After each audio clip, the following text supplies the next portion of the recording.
With me this afternoon is NEC member Lindiwe Zulu. She is also a member of the Subcommittee on International Relations. Good afternoon, Ms. Zulu. Thank you very much for joining us on the program. Thank you very much for the opportunity. It's always a pleasure to be here. No, it's a pleasure to have you with us. Now, you as delegates today have been called upon to characterize the problems or the crisis of today within the ANC, but also devise a plan forward to almost regain lost ground. We've spoken to a number of analysts who have been quite pessimistic, honestly, saying the problems have been characterized. You all are well aware of the problems, be it disunity as a result of factions, as a result of careerism, and those who have infiltrated the party for self-enrichment, and also the preoccupation with succession, which again speaks to self-enrichment at times.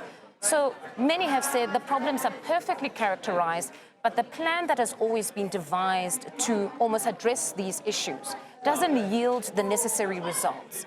At this pivotal moment, is the ANC now truly looking to finally devise a plan that will once and for all address these problems?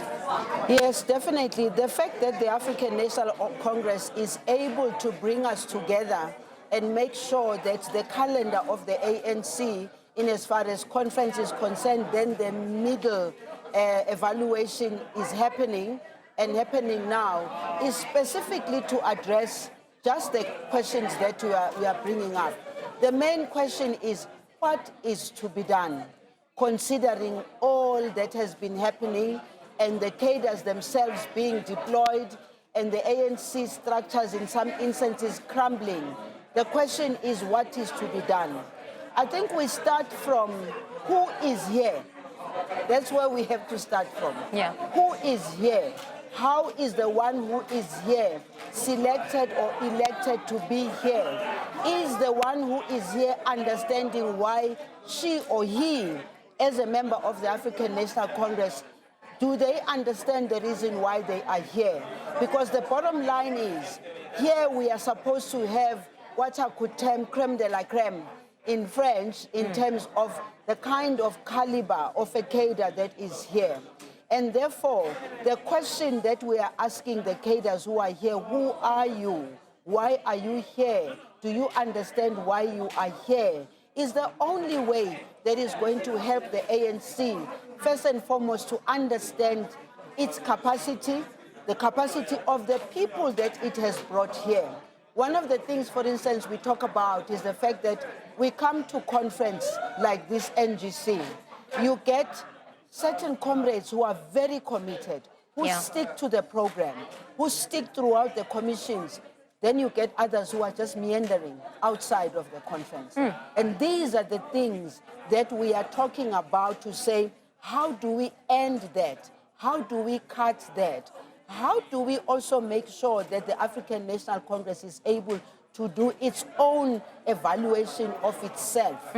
So what is to be done in that respect if you do have cadres that would be outside gallivanting, forgetting the importance of this moment? Because when we speak of you, your struggle credentials are well documented. So you've been an ANC member in different eras.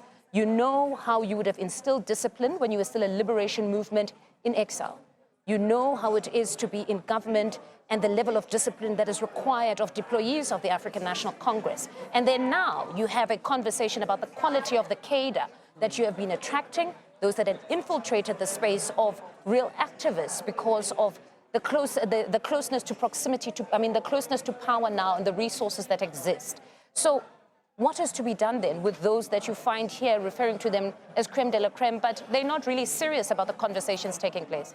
It speaks to self-discipline and understanding your purpose and the reason why some communities in your area, in your branch, decide that you will be the one that will go and represent the African National Congress. But go back again and say, your community in your own area, are the communities in our area talking to these comrades who are here today? The comrades who are here today are selected on the basis of the national development, national revolution that we all speak about. The ones who are here are trusted by the comrades who send them here. What we need to do is to strengthen as the organization, our monitoring and evaluation. We need to strengthen the institution itself called the ANC. Who becomes the ANC? And I personally think it's never too late. Who becomes an ANC? How do they become the ANC? What drives them to being an ANC? But is the structure or the structures of the African National Congress enabling that? Because some of the things that comrades are talking about, they are complaining about gatekeeping. Who is gatekeeping? Why are they gatekeeping? They're gatekeeping specifically for the reasons that you've just said. They're gatekeeping because they are supposed to go in there and occupy the space, not for the service of the people, but the service of themselves. How does the ANC create its own strength in strengthening its institution to make sure that doesn't happen? This is what we are talking about now. That's why today, all the commissions are focusing on that one and that one question. Let's go now to international relations. You sit as a member of that subcommittee on international relations. We've been watching in real time the recalibration of the world order as we know it. There's, of course, the proponents of multilateralism, the ANC included, and just South Africa broadly, we know the position of government.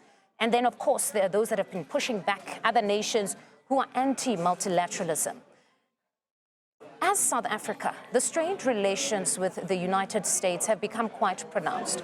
What is the conversation to be had around this specific superpower of a nation and the relations? Because we keep seeing President Cyril Ramaphosa in his capacity as president of South Africa, that he has exercised a level of restraint and always reverted to diplomacy when interacting with the United States, even in the face of a lot of hostility. But what is the position going forward beyond this NGC around this question of relations, very frosty relations with the United States? The African National Congress in particular has to rise above all that, because when all is said and done, we need to answer the question, what are our national interests, first and foremost? And we must not be narrow in thinking about it for today.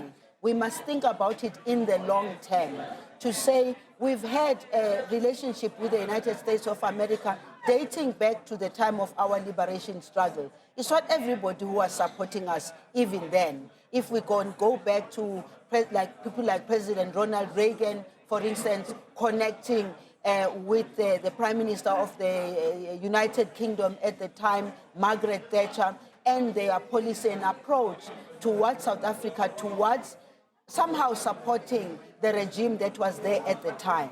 Fast forward, we as the African National Congress have shown that if we are steadfast in our own policy approach as the ANC first, but also then influencing in the government of national unity today, because recall that even in the government of national unity, you have others who thought America was the best thing that ever happened until what hit us now. So it's important for the African National Congress to continue influencing our foreign policy, but to be very much focused on the national interest. What are our national interests?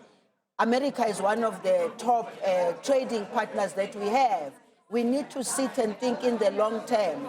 If what is going on now continues beyond the current president, what is going to happen? It's very difficult for us, I must tell you. It's not very easy for us, but we must rise above clutter and focus on our national interests. Ms. Zulu, I just want to try my luck with you. I know that you guys have said the succession conversation is not to be had here, but there are those who hold the view that if the ANC continues to suppress the conversation around succession, you end up inevitably still having the divisions that you have. You have breakaway parties. You've always felt, or at least held the view, that no ANC member must raise their hands to say, I'd like to lead. You want, at an opportune time, members of the party must be the ones to decide that you perhaps will be elected or picked among many to lead.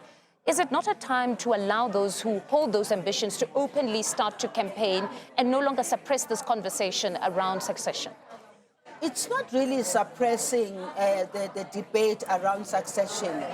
For me, it's first and foremost the understanding that the way the ANC has always worked is this way, and respecting the processes of the African National Congress. All right. However, we do need to wake up to the realities of what we are saying now, and that means we must cultivate that internally within the ANC and lay the basis as to how are we going to do it, how are we going to manage it, so that when all is said and done, it is the African National Congress that rises rather than individuals. But we live in a society that is dynamic, that is moving, and we can't be left behind. Ms. Zulu, thank you very much for joining us this pleasure. afternoon. That's NEC member Lindiwe Zulu there. She also holds the position of being a committee member of the International Relations Subcommittee of the African National Congress. It remains a very fluid program.